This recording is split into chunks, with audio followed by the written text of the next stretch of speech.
Kami dari kelompok 5. Di sini kami akan mempresentasikan kearifan budaya lokal dari Kabupaten Bekasi yang berada di Gedung Juang Tambun. Selamat menonton.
Nah teman-teman, ini adalah Gedung Juang Bekasi.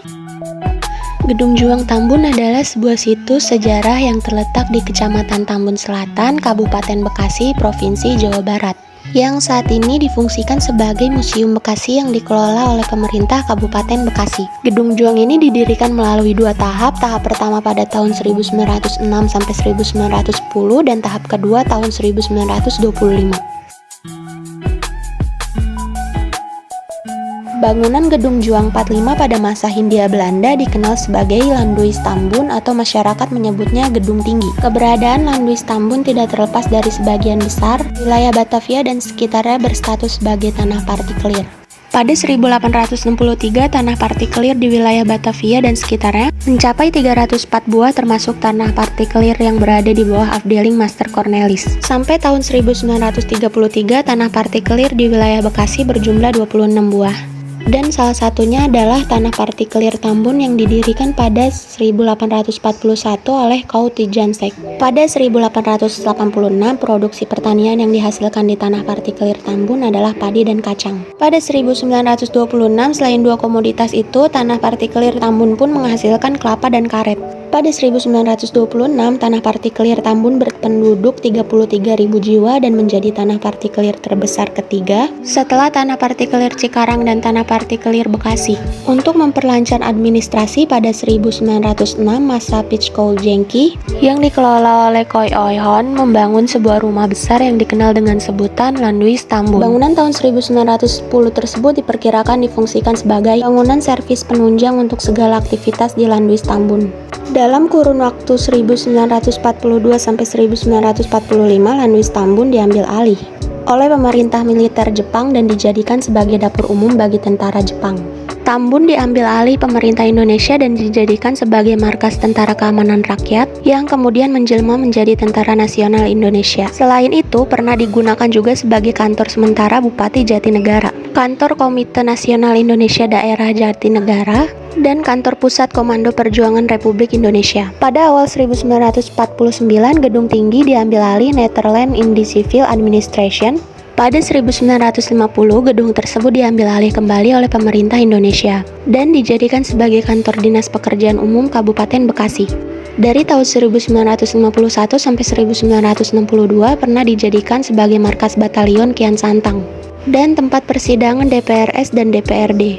Bangunan Landuis Tambun menunjukkan lagam arsitektur campuran gaya bangunan Eropa dan Tionghoa yang disebut sebagai komparadorik yang berkembang menjelang akhir abad 19 dan awal abad 20 Masehi. Pada 1962, gedung ini dibeli oleh pemerintah Jawa Barat dan digunakan sebagai kantor Dinas Pertanian, kantor Badan Pembinaan Pendidikan Pelaksanaan Pedoman Penghayatan dan Pengalaman Pancasila Kabupaten Bekasi, dan kantor Legiun Veteran Republik Indonesia Kabupaten Bekasi. Sebagian ruangan yang ada di gedung ini pernah dijadikan sebagai Sekretariat Panitia Pemilihan Daerah tingkat 2 Kabupaten Bekasi dalam pemilihan umum tahun 1999. terjadi ketika VOC bangkrut dan digantikan dengan Hindia Belanda. Pada saat itu, rakyat diwajibkan untuk membayar pajak, karena setelah VOC bangkrut, Belanda mengalami kekosongan kas. Jadi Belanda memutar otak bagaimana caranya agar kas VOC kembali berjalan. Nah, Tong Tolok ini beraksi pada tahun 1904 sampai 1908 di daerah Mr. Cornelis Jatinegara sampai ke Puncak Bogor. Jadi beliau merampok rumah-rumah tuan tanah, di mana hasilnya dibagikan ke rakyat atau orang-orang miskin yang membutuhkan. Dan akhirnya ditangkap tahun 1908 di daerah Depok, tepatnya di distrik Sawangan, namun warga menutupi kasus atau aksi yang dilakukan Tong Tolok, sehingga Belanda tidak mempunyai alasan untuk menghukum beliau. Pada tahun 1910 beliau dibuang ke Manado dan tutup usia di sana. Selain Tong Tolok, ada juga pahlawan-pahlawan rakyat yang lainnya. Nah, gerakan petani di Tambun tahun 1869 ini kurang lebih sama seperti Tong Tolok, yang menjadi pemberontak ke pemerintah Hindia Belanda.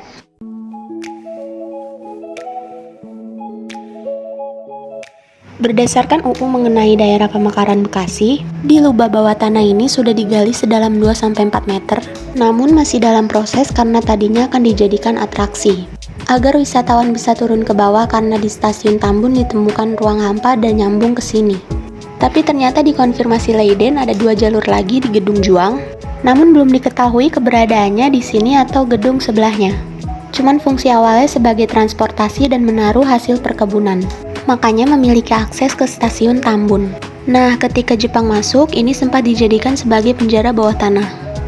Pada 1950, ketika Kabupaten Bekasi dibentuk, wilayahnya meliputi 13 kecamatan yaitu Bekasi, Babelan, Cilincing, dan Pondok Gede Kewedanan Bekasi, Tambun, Setu, dan Cibitung Kewedanan Tambun, Cikarang, Lemah Abang, dan Cibarusah Kewedanan Cikarang, serta Sukatani, Pebayuran, dan Cabang Bungin Kewedanan Srengseng. Dalam kurun waktu 1950 sampai 2001, beberapa kali Kabupaten Bekasi dimekarkan sehingga meliputi 23 kecamatan. Kota Bekasi dikenal sebagai kota industri, dan mungkin belum banyak yang tahu bahwa di Kota Patriot ini mempunyai kuliner khas yang lezat dan unik. Seperti sayur gabus pucung, bandeng rorot, kue rangi, kue biji ketapang, kue akar kelapa, dan dodol Bekasi. Bekasi juga memiliki batik khasnya sendiri.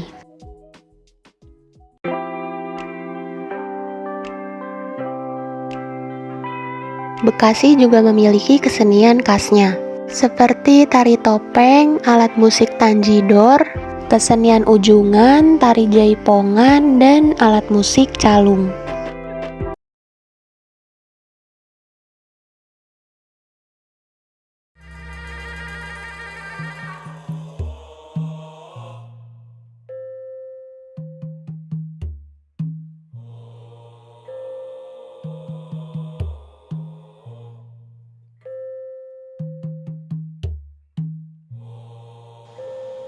Ngarak Barong memang tidak asing lagi bagi warga Bekasi, tetapi asing bagi yang lainnya. Ngarak Barong adalah kegiatan parade masyarakat yang dilakukan setelah Lebaran hari pertama maupun hari kedua. Biasanya dilakukan di minggu pertama dan seterusnya, dengan tujuan menjalin silaturahmi kepada seluruh saudara. Ngarak Barong yang ada di Bekasi merupakan kesenian yang turun-temurun dijalankan oleh para seniman yang berada di lingkungan Bekasi, yang digambarkan pada sepasang barong yang dirias memakai kedok atau topeng dengan karakter wajah seram menakutkan.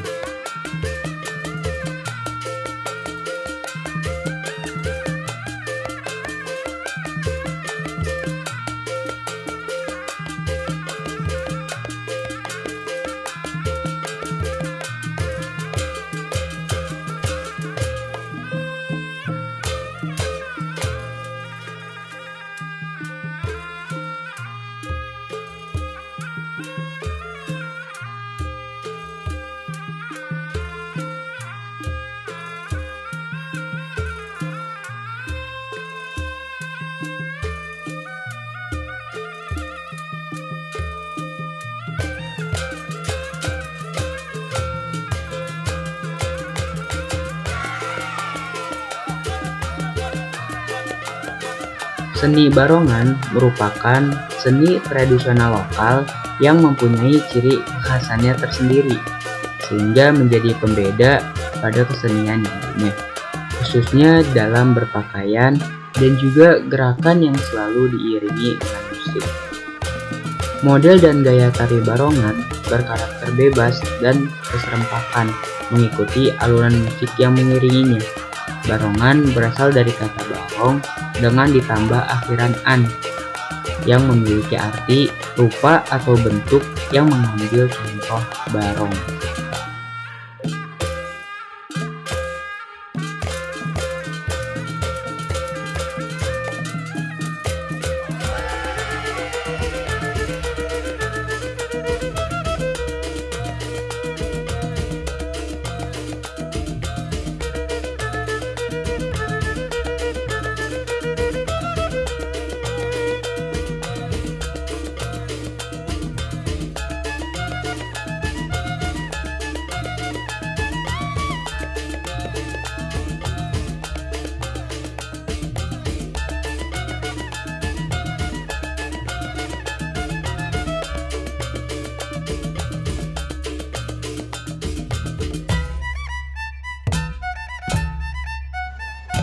Melihat budaya ngarak barong yang sudah mulai punah keberadaannya, hal ini dikarenakan oleh beberapa sebab, yaitu para leluhur yang sudah meninggal, belum ada yang dapat mewarisi pembuatan barong, dan rendahnya kepedulian kaum milenial terhadap budaya lokal. Seharusnya diadakan gerakan agar budaya barong kembali menarik perhatian di masyarakat luas. Budaya atau kultur adalah suatu atau totalitas yang kompleks dan meliputi wawasan, kesenian, kepercayaan, keilmuan, moral, hukum, adat istiadat, maupun kebiasaan yang menjadi rutinitas manusia sebagai anggota di masyarakat. Ngarak barong termasuk ke dalam kesenian tradisional. Kesenian tradisional lahir dari kebutuhan di dalam masyarakat yang meliputi beragam kesenian tradisional.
Di Bekasi terdapat sebuah tradisi yang bernama Babaritan yang terletak di Kampung Krangan. Kampung Krangan adalah sebuah perkampungan yang berada di perbatasan Kota Bekasi dan Kabupaten Bogor. Walaupun terletak di tengah pesatnya laju perkembangan yang berproses, tetapi masih sangat kental dengan kehidupan budaya dan pada tradisi zaman dahulu. Sampai saat ini, penduduknya masih terus-menerus menghidupkan serta melestarikan tradisi leluhur. Salah satu yang dilestarikan adalah Babaritan. Babaritan merupakan sebuah proses upacara syukuran dan penghormatan kepada leluhur, langit, bumi, serta Sang Pencipta. Oleh karena itu, tradisi ini sudah berlangsung dan masih bertahan secara turun-temurun dari nenek moyang dan menyebar di Pulau Jawa.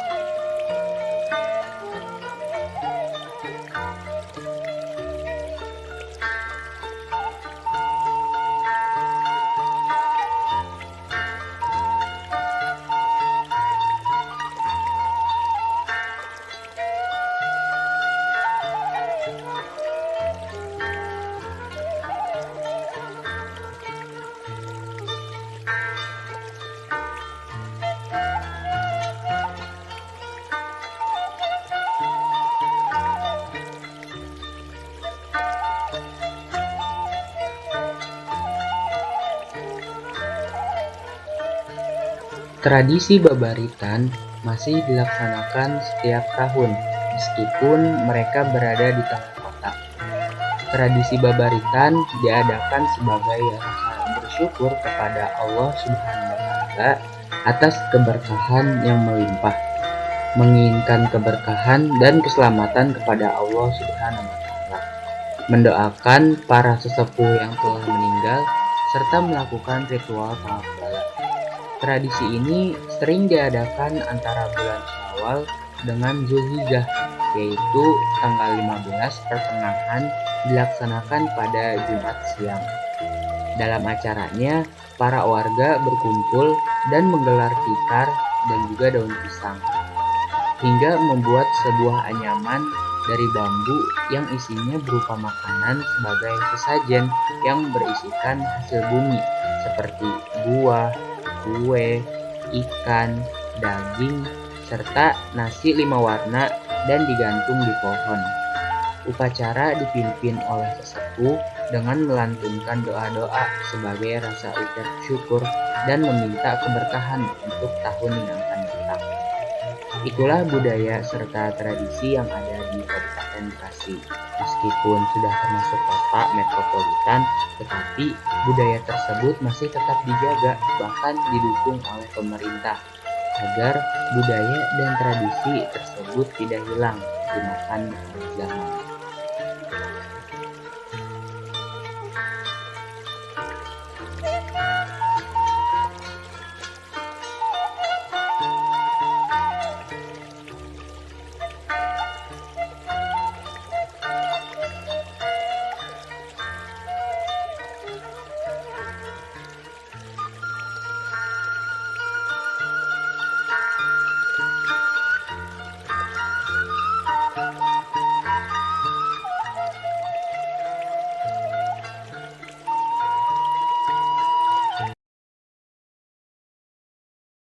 Kemudian kearifan budaya lokal dari Gedung Juang Bekasi. Masalah